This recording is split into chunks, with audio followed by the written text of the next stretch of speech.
This is Audible. Dark is a way, and light is a place. Heaven that never was, nor will be ever, is always true.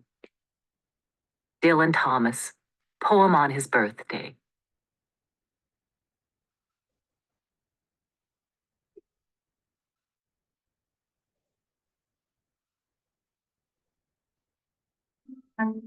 Simon & Schuster Audio presents The Glass Castle, a memoir by Jeanette Walls. Read by the author. To John, for convincing me that everyone who is interesting has a past.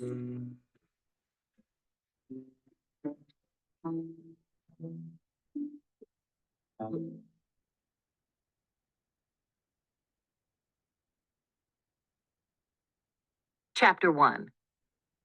A Woman on the Street. I was sitting in a taxi, wondering if I had overdressed for the evening, when I looked out the window and saw Mom, rooting through a dumpster. It was just after dark. A blustery March wind whipped the steam coming out of the manholes, and people hurried along the sidewalks with their collars turned up. I was stuck in traffic 2 blocks from the party where I was heading. Mom stood 15 feet away. She had tied rags around her shoulders to keep out the spring chill, and was picking through the trash while her dog, a black and white terrier mix, played at her feet. Mom's gestures were all familiar. The way she tilted her head and thrust out her lower lip when she was studying items of potential value that she'd hoisted out of the dumpster. The way her eyes widened with childish glee when she found something she liked. Her long hair was streaked with gray, tangled and matted, and her eyes had sunk deep into their sockets. But she still reminded me of the mom she'd been when I was a kid, swan diving off cliffs and painting in the desert and reading Shakespeare aloud. Her cheekbones were still high and strong, but the skin was parched and ruddy from all those winters and summers exposed to the elements.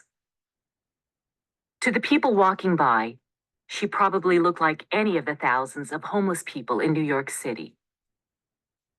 It had been months since I laid eyes on Mom, and when she looked up, I was overcome with panic that she'd see me and call out my name, and that someone on the way to the same party would spot us together, and Mom would introduce herself, and my secret would be out.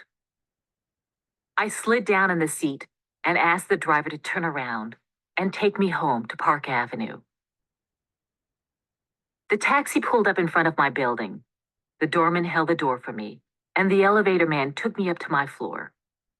My husband was working late, as he did most nights, and the apartment was silent, except for the click of my heels on the polished wood floor. I was still rattled from seeing Mom. The unexpectedness of coming across her, the sight of her rooting happily through the dumpster. I put some Vivaldi on, hoping the music would settle me down. I looked around the room. There were the turn-of-the-century bronze and silver vases and the old books with worn leather spines that I'd collected at flea markets.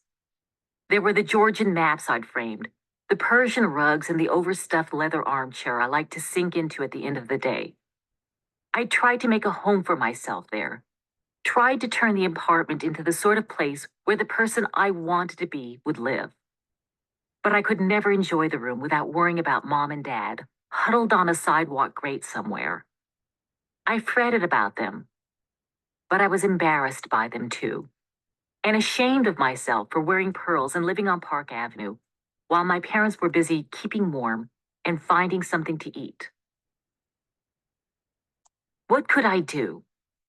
I'd tried to help them countless times, but Dad would insist they didn't need anything, and Mom would ask for something silly like a perfume atomizer or a membership to a health club. They said they were living the way they wanted to.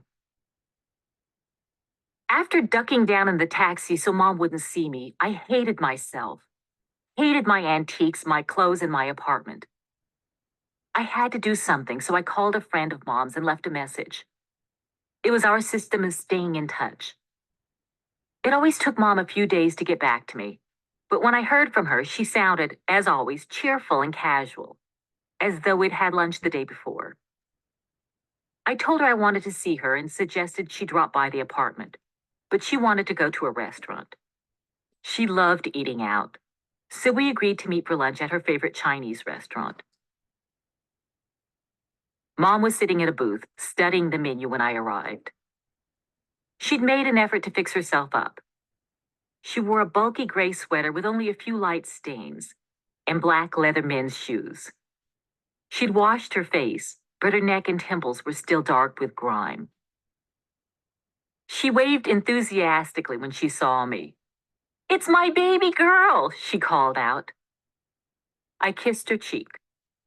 Mom had dumped all the plastic packets of soy sauce and duck sauce and hot and spicy mustard from the table into her purse.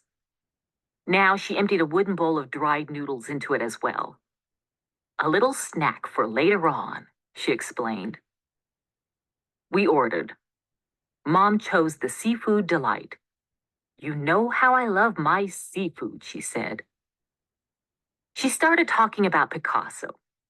She'd seen a retrospective of his work and decided he was hugely overrated. All the Cubist stuff was gimmicky, as far as she was concerned. He hadn't really done anything worthwhile after his Rose period. "I'm worried about you," I said. "Tell me what I can do to help." Her smile faded.